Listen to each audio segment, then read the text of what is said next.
para o nosso segundo bloco e agora o doutor vai passar uns dados para a gente que é muito interessante com relação à receita e os gastos dos planos de saúde.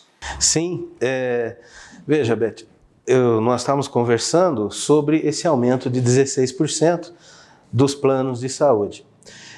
Numa simples pesquisa no site da ANS, isso aqui é público para todos acessarem, aqui no estado de São Paulo, no ano de 2021, na modalidade plano de saúde coletivo empresarial, que é a maior parte que tem esse tipo de plano, nós tivemos estimativa de uma receita em 2021, isso todas as operadoras do estado de São Paulo, 37 bilhões de reais, está aqui, e uma despesa de 21 bilhões de reais, ou seja, nós tivemos um caixa de 37 e uma despesa de 21. 37 menos 21, nós temos um saldo de 16 bilhões de reais de lucro, em tese.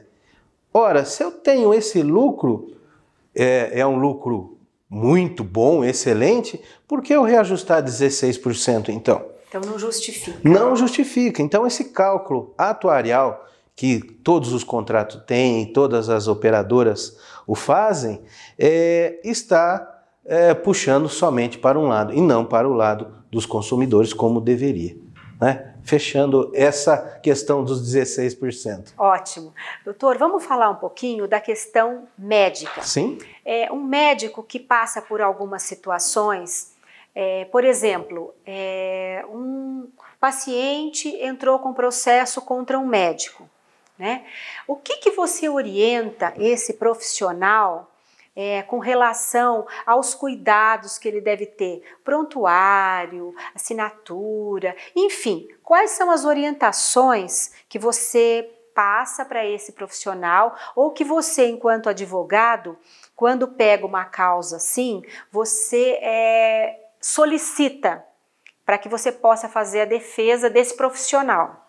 Sim, essa é uma questão bastante interessante e os profissionais da saúde, os médicos, cirurgiões dentistas, médicos veterinários, que todos devem seguir essa regra documental. Tá.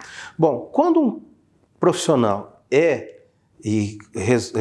processado, seja ele na esfera administrativa, que é no seu conselho, seja ele na esfera civil ou seja ele na esfera penal. Primeiro, tem um reflexo psicológico muito grande. Por quê? 99% dos profissionais médicos da saúde, ele está ali com a sua... quando ele fez o juramento lá atrás, de Hipócrates, ele fala que ele tem que salvar vidas. Então ele tentou, a maioria das vezes, salvar. E às vezes acontece diversas situações, por isso que cada um é um. E aí, quando acontece essas situações adversas, é aonde entra a parte que a gente chama de documental médico, né? Eu costumo falar o seguinte, entre a gratidão e a acusação é uma linha muito tênue nos dias atuais. E aí, o profissional da saúde, o médico, ele tem que transformar essa linha tênue em documento, que é o que vai ajudar muito para ele. Então, primeiro documento, o que é? O prontuário médico. O prontuário médico tem que estar ali com a riqueza de detalhes, com a linguagem acessível ao paciente e àquele que é leigo. Não pode ter ali letras ilegíveis, não pode ter ali símbolos que eles estão acostumados a fazer, até porque o médico, durante toda a sua formação, ele é bastante cartesiano, então com detalhes. Só que esses detalhes têm que ser transcritos para o prontuário. Além disso, se não for uma cirurgia de urgência e emergência, se for as cirurgias eletivas, ele tem que ter o quê? O termo de consentimento informado, também com linguagem legível, e o paciente tem que entender aquilo que ele está assinando, como ele está assinando, né? Não adianta fazer o termo de consentimento informado só com um xizinho. E aquilo ali o paciente não vai entender. Que a maioria das vezes não existe esse termo de consentimento, né? A pessoa interna conversa com o médico e fica apenas no diálogo ali. E eles não se atentam a essa questão, cirurgia eletiva, desse termo, da importância desse termo. Não só para o médico, como para o hospital também. Também. Porque o hospital muitas vezes é penalizado também por conta de alguns procedimentos. Exatamente. Então, ou seja, esse documental é que vai fazer a diferença para o profissional da saúde num possível processo na esfera civil, num possível processo no seu conselho, porque o Código de Ética Médica, ele sempre fala da obrigação de informação. Então, quando se fala obrigação de informação, não é só o prontuário, é o termo de consentimento informado e realmente informado e esclarecido para o paciente com a linguagem entendível para ele, bem clara. Isso ajuda e muito o profissional da saúde, o médico, nas cirurgias eletivas. Lógico, se for urgência e emergência, é outra situação. Mas nas cirurgias eletivas, cirurgias plásticas, qualquer tipo de cirurgia eletiva tem que ser o termo de consentimento informado. Se não tiver, ele está correndo um sério risco. E também, quando ele, por exemplo, ele anuncia especialidade, que ele é especialista, ele tem que estar com o seu RQE registrado junto ao seu conselho, né? Pessoal, com relação a essas anotações no prontuário, isso é de extrema importância não só para o médico. A enfermagem deve fazer uma anotação de forma clara, riquezas de informação, porque isso ajuda muito, até com relação à enfermagem, se ela é questionada em alguns momentos. Na verdade, a enfermagem, o médico, a nutricionista, a equipe multiprofissional que atende esse paciente, ela deve fazer anotações claras, precisas no prontuário. Isso é muito importante, a gente sempre bate nessa questão, né, de anotação no prontuário, que é fundamental. Exatamente, né, Beth. E complementando, para aqueles médicos que atendem particular, no seu consultório, além deste documental, também o contrato de prestação de serviço, onde ali ele vai determinar o valor dos honorários, como que vai ser pago, de que forma. Por quê? Esse é mais um documento complementar, porque quando é uma relação comercial neste caso, né? E se for o cirurgião plástico ou esteticista ou cirurgião dentista que vai aplicar algum produto no paciente, também no termo de consentimento informado, colocar ali que tipo de produto e qual é o fabricante. Por quê? Como é uma relação de consumo, o fabricante, se der algum problema, o fabricante também pode ser chamado e responder junto, porque muitas vezes o profissional médico, ele fez a sua prestação de serviço em 100% na literatura médica, mas o produto que ele utilizou, a indústria fez um produto de não boa qualidade e aí ele é penalizado quando na realidade é a indústria que deveria ser penalizada. Né? Doutor, esse termo de consentimento, para ficar claro, é importante, por exemplo, na cirurgia plástica, tanto na questão estética como na cirurgia reparadora. Porque às vezes a pessoa vai fazer uma cirurgia reparadora e ela imagina que aquilo vai resolver todo o problema dela. E não é bem assim. Então, só para deixar claro, se você puder reforçar isso, na questão da cirurgia plástica estética e reparadora, é importante esse termo de consentimento também. Sim, sim.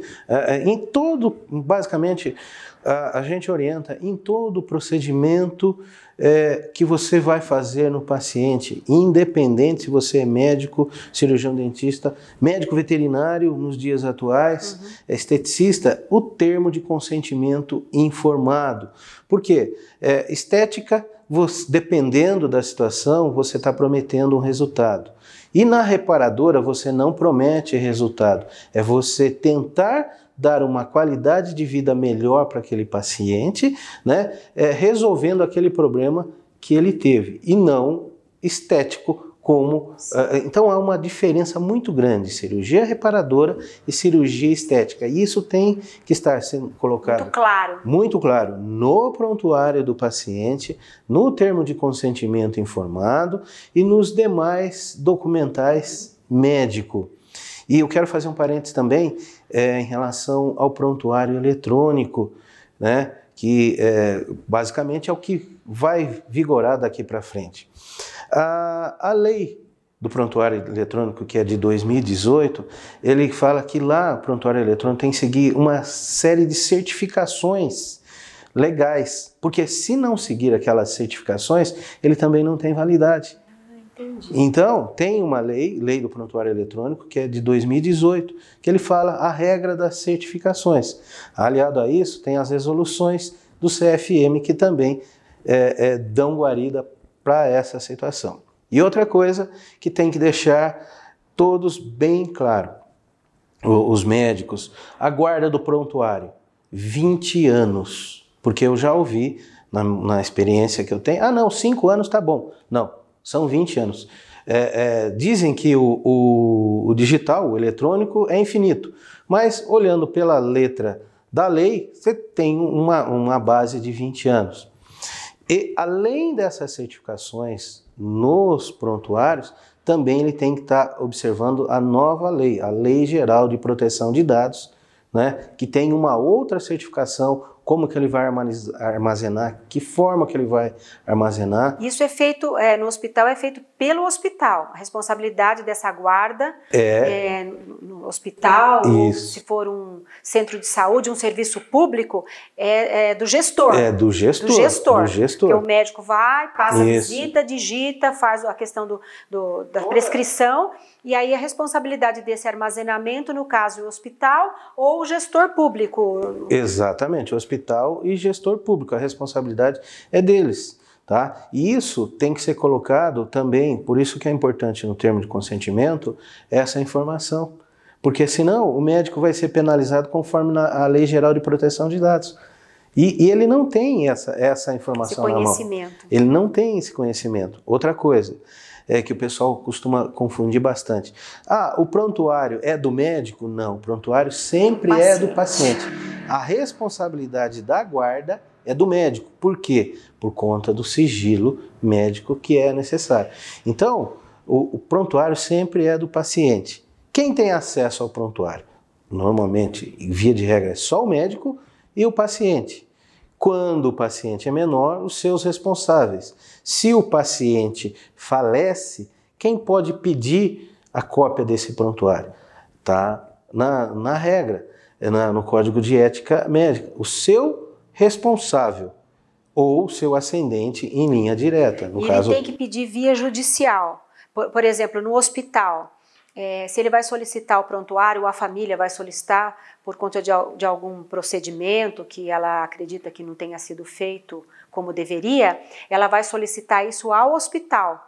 Através de um advogado. Não, ela pode chegar no hospital e pedir uma cópia do prontuário. Pedir uma cópia do prontuário. Tá. Mas, se a pessoa faleceu, ele tem que provar essa relação. Então, se ela faleceu, certidão de óbito, deixou a esposa. Quem que é a esposa?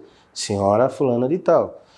O hospital vai checar essa informação através da certidão de óbito e os documentos. Né? Eu sempre oriento também para que faça um requerimento e reconheça a firma.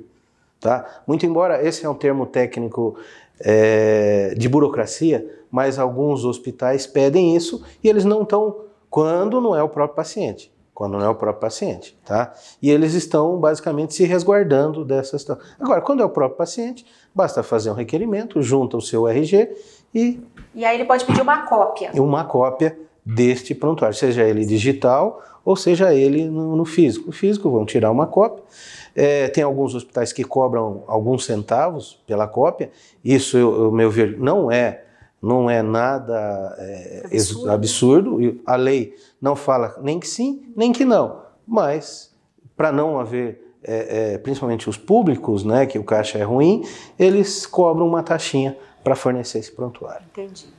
Pessoal, estamos infelizmente terminando o nosso segundo bloco, ainda temos muito assunto a tratar, mas infelizmente o nosso tempo é curto, então eu gostaria de agradecer, Dr. José Carlos, por essas informações muito ricas, tanto na área médica quanto dos planos de saúde, e espero que em breve a gente consiga prestar mais informações.